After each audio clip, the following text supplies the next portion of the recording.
Hello friends, today we are having our new topic, what is cube root of unity.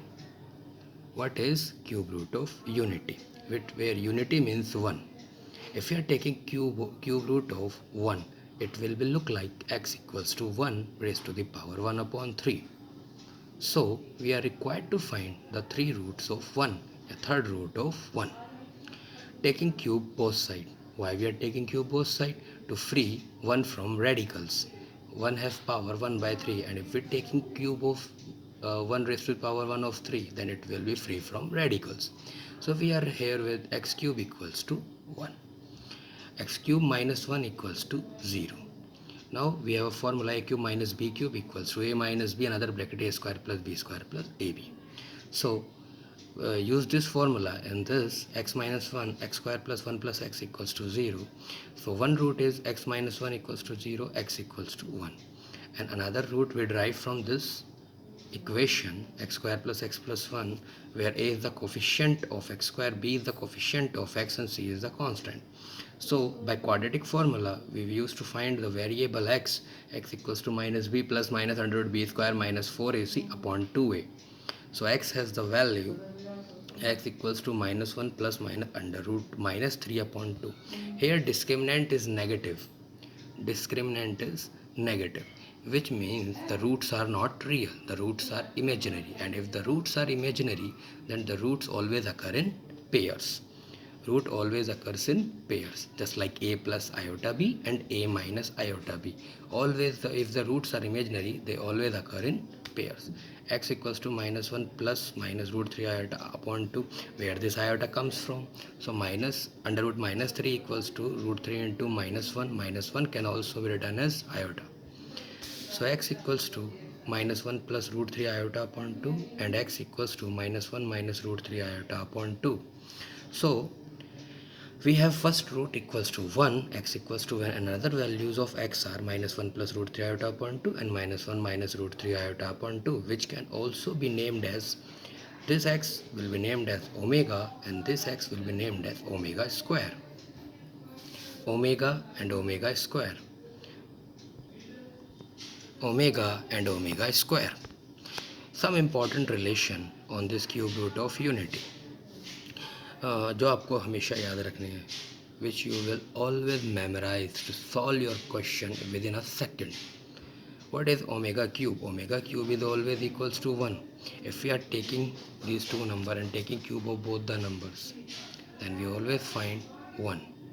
So हमें वहाँ we just don't need to prove that, we just memorize it, like omega cube equals to 1, because these are competition.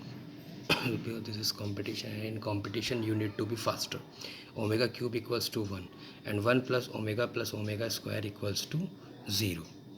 This two important relation you always need to memorize. ये आपको हमेशा याद रखनी है कि omega cube 1 होता है और 1 प्लस ओमेगा स्क्वायर 0 होता है. अब 1 प्लस ओमेगा स्क्वायर से आप क्या क्या रिलेशन निकाल सकते हैं?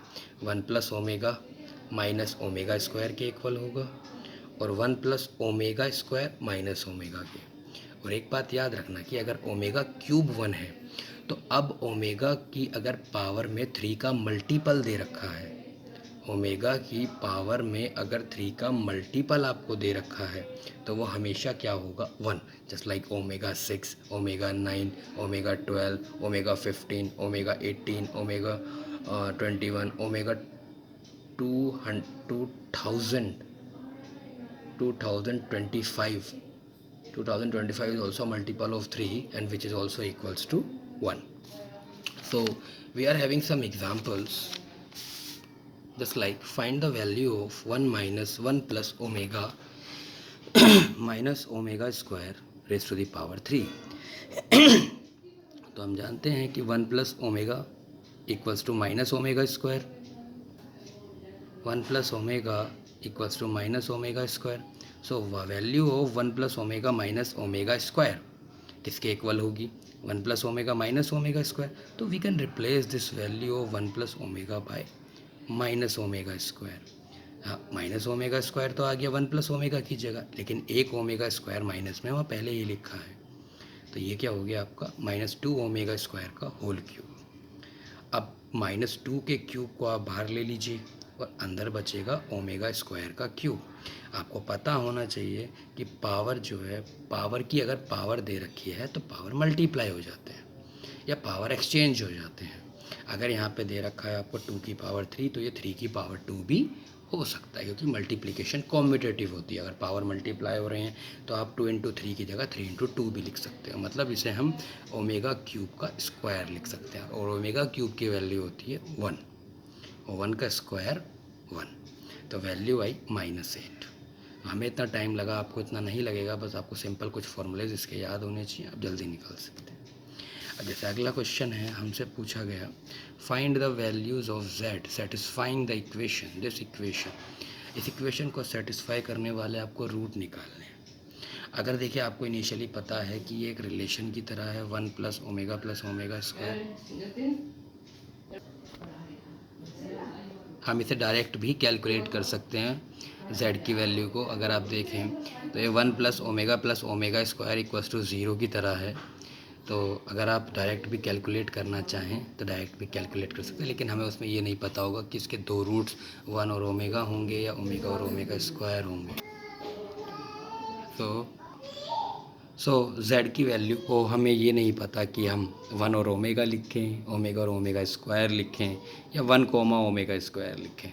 ठीक है, तो हम z को सॉल्व करते हैं।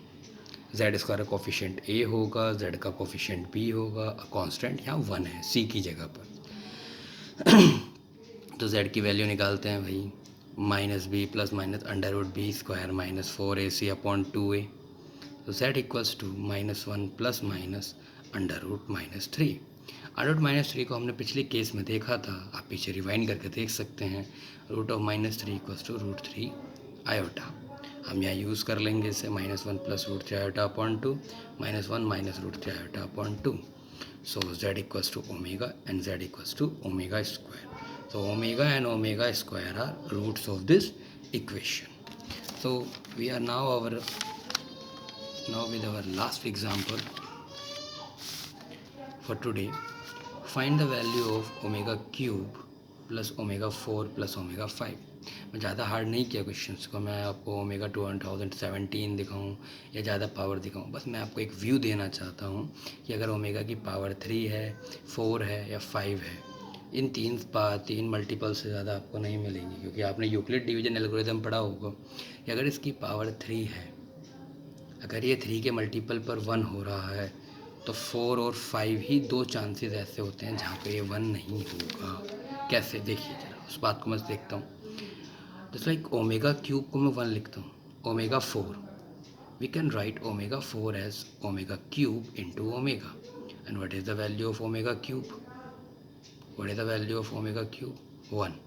तो ओमेगा 4 की वैल्यू ओमेगा 5 को क्या लिख सकते हैं हम? Omega cube into omega square. तो answer is omega square, because omega cube = 1। So what we are left with 1 + omega square. What we are left with 1 + omega square which is = 0। तो यहाँ पे एक बात और साबित होती है कि अगर 3 कॉन्जिक्यूटिव पावर्स हमें दे रखी हैं ओमेगा की, अगर 3 कॉन्जिक्यूटिव पावर दे रखी हैं हमें, चाहे वो कोई भी हो, कोई भी पावर क्यों ना हो, अगर 3 कॉन्जिक्यूटिव पावर दे रखी है हमें ओमेगा की, तो उनका सम हमेशा क्या होगा? 0। उनका सम हमेशा क्या होगा? 0। ये इस तरीके से भी मिल सकता है आपको, omega 3k plus omega 3k plus omega की पावर 3k + 1 प्लस ओमेगा की पावर 3k + 2। आपको इस तरीके से भी मिल सकता है। अगर कभी भी कॉन्जिक्यूटिव 3 पावर आपकी ओमेगा में दे रखी हैं तो उनका सम हमेशा 0 होगा। ये आपको याद रखना है। आज के लिए इतना ही, फिर हम अगली क्लास में इसके और एग्जांपल्स अच्छे से अच्छे जो एनडीए और आईआईटी में आपके आए हुए हैं, ये जो आपके कॉम्प्लेक्स नंबर के जो इम्पोर्टेंट टॉपिक्स हैं, पोलर फॉर्म, आर्गेंट प्लेन, इस सब को पढ़ेंगे। तब तक के लिए good bye. Thank you friends, hope you like this video and also comment share. कुछ आपको जो भी लगता हो, मैंने अभी अपना यूट्यूब चैनल स्टार्ट किया है, आपको जो भी इसमें लगता हो कि मुझे सुधार करना चाहिए तो प्लीज़ मुझे गाइड कीजिए। Thank you friends.